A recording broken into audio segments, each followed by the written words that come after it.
Hey everybody, my name is Daniel Fusco, and welcome to Bite Size Bible, where we take a small section of scripture and we break it open to look at what does this teach us about who God is and who we are, and how do we apply it to our lives at street level where we live every single day. So today we're going to be looking at two Psalms, Psalm 120 and Psalm 121, which are the first two Psalms in what are commonly called the Songs of Ascent. It's a series of 14 Psalms, Psalm 120 to 134, that were commonly said at the three pilgrim feasts that every able-bodied male was supposed to be in Jerusalem to be able to worship together. And the idea of it was, of course, and in your Bible you will always see that it says that you're going up to Jerusalem. And the rabbis make a strong case that because the temple was there in Jerusalem, you're always ascending into Jerusalem. And also because Mount Zion was a little bit of a mountain, so they were able to walk upward, but it had a spiritual connotation to it.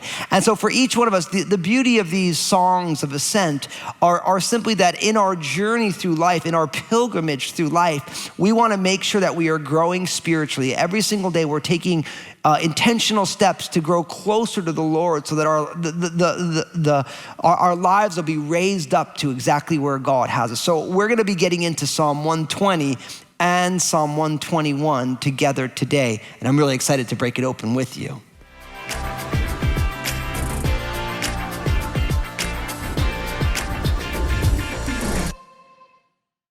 So in Psalm 120, verse 1, it says this. It says, "In my distress, I cried to the Lord, and he heard me.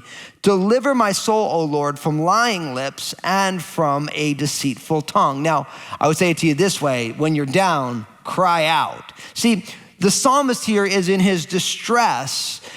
Why? Because he's got a situation going on where there are people who are being dishonest about him. Notice it says, "Deliver my soul, Lord, from lying lips and from a deceitful tongue." And so, in our pilgrimage through life, sometimes people are lousy and sometimes people's words are really hurtful. Sometimes words drag us down. But when you're down, we have to learn how to cry out, because he says, "In my distress, I cried to the Lord and he heard me." So listen, it's so important for us that when things are not going well, when we find ourselves in distressing situations or when we're down, that we learn how to cry out to the Lord. It's who you invite into your toughest situations will also have a huge impact and influence on the steps that you take. And we have to learn that when we're down, not to neglect to cry out to the Lord, because God is all-knowing. He is our Heavenly Father, and he loves us, and he's for us. So when you're down, we got to make sure we cry out to the Lord. Now, there's a question that's going to be coming on the screen. So I know many of you are in community groups or small groups. I want you to discuss it together as a group. And if you're on your own, I want you to just spend some time, seek the Lord, pray about this question, and we'll come back and we'll look at a little bit more of the psalm. Go ahead. What distress are you facing right now? How do you need to cry out to the Lord? What would you say to the Lord if you were being 100% honest with him?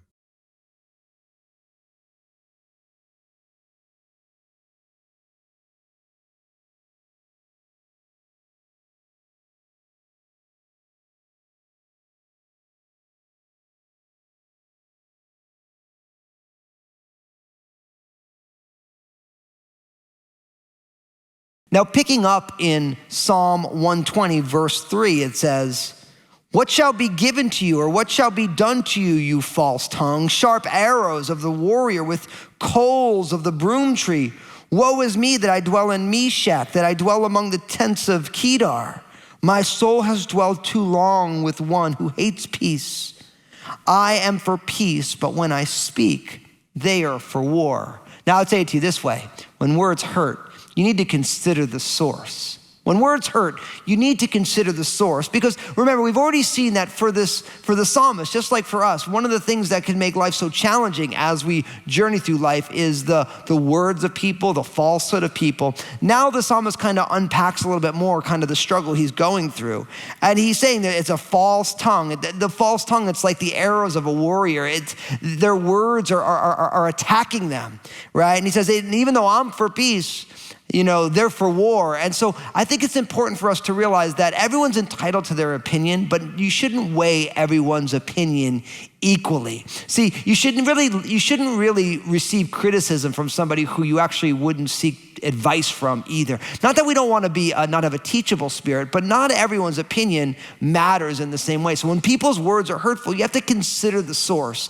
The Bible says that faithful are the wounds of a friend. So sometimes if it's somebody who we love, and we know as a godly person, sometimes their words can hurt because I'm convicted about my sin, or I'm really getting something wrong, or they're having a bad day. But you have to consider the source when words are painful. In this case, the psalmist is realizing that he wants peace, but the people he's surrounded by, they're lying, there's falsehood, and they really just want war. And so even though they say what they say, we shouldn't give as much weight to their words because the words hurt and the source is not fruit that we want in our lives. So again, there's another question that's going to be coming up. I want you to talk about it in your group, and I want you to feel comfortable being vulnerable, sharing your hearts and the scriptures with one another in your group. And if you're on your own, maybe you want to grab your journal and really just write a paragraph, write a couple sentences out about the question that's coming on up so we get a little bit deeper in this text. Go ahead, I'll be right back.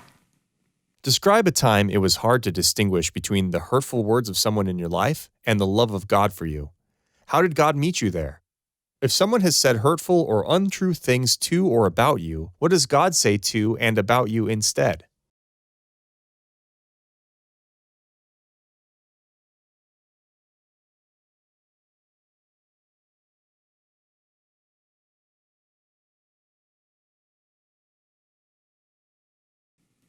Now we're going to pick up in Psalm 121, where the psalmist says this, I will lift up my eyes to the hills from whence comes my help. My help comes from the Lord who made heaven and earth. He will not allow your foot to be moved. He who keeps you will not slumber. Behold, he who keeps Israel shall neither slumber nor sleep. The Lord is your keeper. The Lord is your shade at your right hand. The sun shall not strike you by day, nor the moon by night. The Lord shall preserve you from all evil. He shall preserve your soul. The Lord shall preserve your going out and your coming in from this time forth and even forevermore.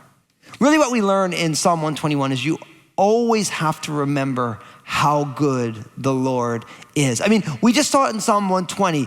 The psalmist is in distress, words are hurting, he's considering the source, but then we move from the present struggle, but we look to the Lord now. I lift up my eyes to the hills from where comes my help. My help comes from the Lord who made heaven and earth. And that's such a powerful reality, isn't it? Because God is good and God created and sustains everything. So the issues that we have in this journey, on this way that we're traveling through life, when we remember that God created everything, we remember that this is small for the Lord, even though it might be big for us. We are reminded that the Lord who keeps us, he doesn't slumber or sleep. That's what it says here. So God is never asleep at the wheel. He's never not paying attention. I love this. The Lord is your keeper. The Lord is your shade, right? God is our protector. The sun won't strike us. We won't be beat down by the heat of the sun or by the moon at night. The Lord will preserve us from evil. See, the psalmist now has got his perspective right. He's growing closer to the Lord because in his distress, he's crying out to the Lord and he's remembering that God is good and our Lord is good to all. He is good and he does good. And because God is good, we have such hope in our hearts. So again, there's another question. If you're in your group, you're going to discuss it. If you're on your own, take some time and meditate on it, and we'll be right back in 1 second. Describe a time you saw God's goodness tangibly in your life.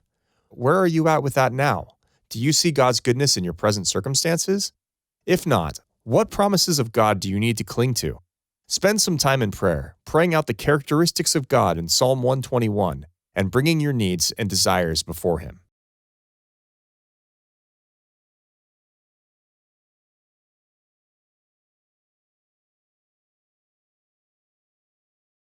Well, I don't know about you, but I am excited to be exploring these songs of ascent with you because as we are on this journey of life, this path of life, we want to be going upward. We want to be growing closer to the Lord, just like those pilgrims at those feasts, sensing that they're getting closer to God as they're ascending on into Jerusalem. We, every single day of our life, we want to grow closer to Jesus and let Jesus do and be all that he wants to do and be in our lives. So listen, thanks for joining me on Bite Size Bible. God bless you.